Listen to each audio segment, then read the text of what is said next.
Depois de tomar nota de lei que o Parlamento de Corchó aprovar e que também com negociação de CAO de companhia de governo, total de 17 líderes sindical aponem na firma de carta, den qual não pede governador Lucille George Wout para não firmar a lei aqui.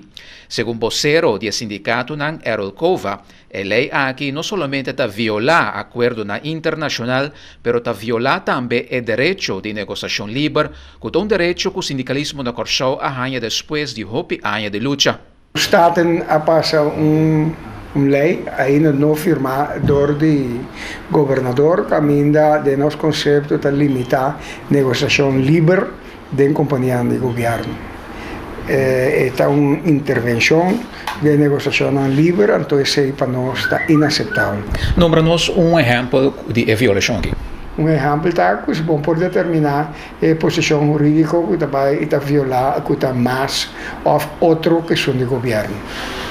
Então, planificar com negociação não tem sentido, porque ao final, do qual o governo a decidir. Segundo Kova, também acerca que a lei aqui não queda discutir no órgão de consulta social econômica RAT, SER. Para Rede Caribense, a reportar José Manuel Díaz.